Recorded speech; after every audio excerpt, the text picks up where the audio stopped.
Пока жители деревни хоронили близнецов, к ним подошел пожилой мужчина и вылил жидкость им в рот. И вы не поверите, что произошло дальше. Холодным вечером в пятницу родились близнецы Габриэла и Изабелла. Их мать, Марта, с любовью обняла их и пообещала любить и защищать. Она знала, что из-за ее поступков дети станут объектом насмешек, но Марта сказала себе, что научит своих дочерей держаться прямо и никогда не позволять чужому мнению определять их судьбу. Да, она сама чувствовала себя неудачницей, но жизнь ее дочерей будет намного лучше, чем у нее. По мере того, как девочки росли, она часто говорила им, чтобы они никогда не доверяли мужчинам и запрещала встречаться, пока им не исполнится 25 лет. Соблюдая все эти правила, Марта думала, что защищает своих дочерей.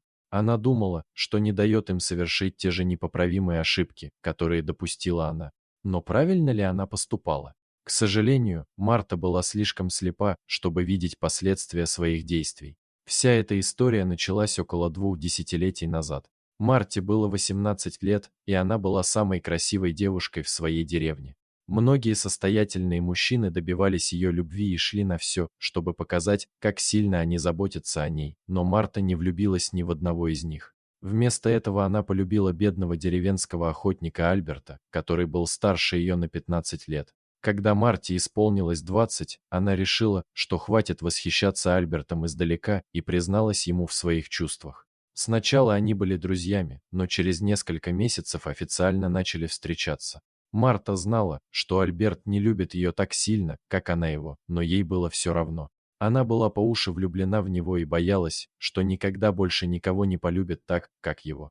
Что касается Альберта, то он считал Марту заботливой, красивой, молодой и покорной, что для него являлось примером идеальной жены. Он не сильно любил ее, но почему-то знал, что она сделает его счастливым и с ней у него будет душевный покой. И вот однажды вечером Альберт предложил Марте выйти за него замуж, и она согласилась, предвкушая семейную жизнь, наполненную счастьем и смехом. К сожалению, брак оказался совсем не таким, как представляла себе Марта. Буквально через год стало очевидно, что они не подходят друг другу. Марта хотела любви и внимания, которые Альберт на самом деле не был готов ей дать. Что еще хуже, они не смогли зачать ребенка, хотя все медицинские результаты показали, что Марта. Что ж, никто не знал. Прошло 10 лет, а у пары все еще не было ребенка. К тому времени они уже жили как чужие люди в своем крошечном доме. Альберт стал очень часто уходить из дома, и по деревне поползли слухи, что он встречается с молодой женщиной из соседней деревни. Иногда он уезжал на месяцы, а потом и на целый год, пока однажды не уехал, а спустя 3 года так и не вернулся. Марте тогда было 40 лет, и она была одинока и несчастна.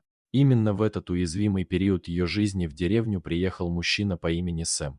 Они с Мартой случайно встретились на местном рынке и каким-то образом прониклись друг к другу симпатией. Видите ли, Альберт отсутствовал так долго, что Марта даже не знала, увидит ли она его когда-нибудь снова.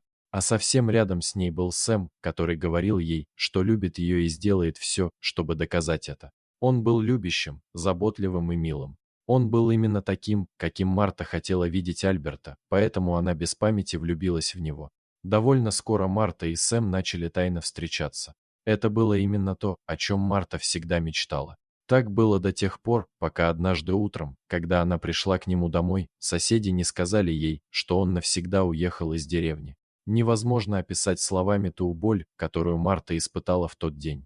Через 2 недели после того, как Сэм уехал из деревни, Марта узнала, что беременна, и именно эта беременность привела к рождению близнецов Габриэлы и Изабеллы. Над Мартой насмехались из-за того, что она забеременела от мужчины, который не был ее мужем, но она не позволила этому задеть ее. Когда Альберт узнал, что Марта родила, он, наконец, вернулся домой. Он собрал все, что осталось от его вещей, и уехал навсегда. Почему Марта не забеременела, когда была с Альбертом? Что ж, даже у Марты не было ответа на этот вопрос, но одно можно было сказать наверняка. Она защищала своих дочерей и никогда не позволяла мужчинам причинять им боль. Если бы только она знала, что своими действиями медленно роет могилу своим дочерям. У близняшек было очень скучное детство, и их подростковый возраст также не был богат событиями. Марта часто запирала их дома, потому что не хотела, чтобы они выходили на улицу и общались с мальчиками. Она хотела, чтобы дочери начали встречаться в 25 лет, думая, что к тому времени они будут достаточно зрелыми, чтобы быстро понять, когда их используют. Но когда Габриэле исполнилось 17, она начала встречаться с каким-то парнем. Правда, она скрывала это. Изабелла тоже начала встречаться с парнем в 18 лет, но держала это в секрете от своей матери и сестры. К сожалению, 2 года спустя Марта тяжело заболела, и врач сказал, что жить ей осталось меньше года. Лежа в постели, она заставила своих дочерей пообещать ей, что они никому не отдадут свои сердца, пока не станут достаточно взрослыми. «Я не хочу, чтобы вы когда-нибудь оглядывались на свою жизнь и сожалели об этом. Я хочу, чтобы у вас была идеальная жизнь», — сказала она им однажды утром. К сожалению, 2 недели спустя Марта скончалась. Даже после смерти матери сестры хранили тайну о своих отношениях друг от друга.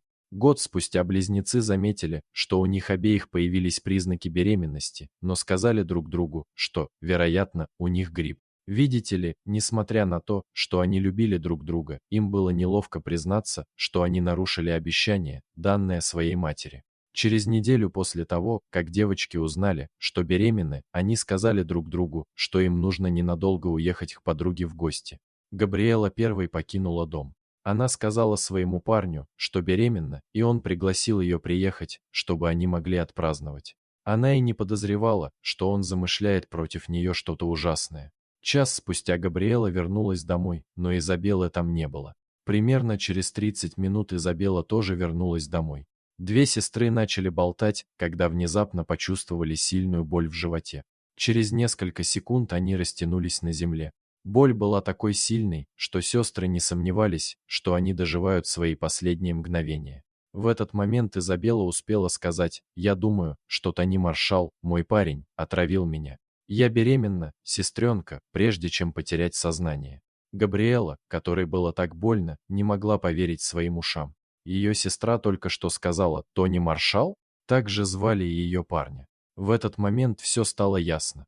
Тони обыграл обеих сестер, и он тайно встречался с обеими, а когда узнал, что они обе беременны от него, он решил лишить их жизни.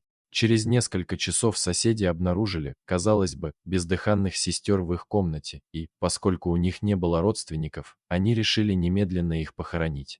Но как только собрались опустить гробы в землю, Альберт, которому было тогда 75 лет, внезапно появился из-за угла.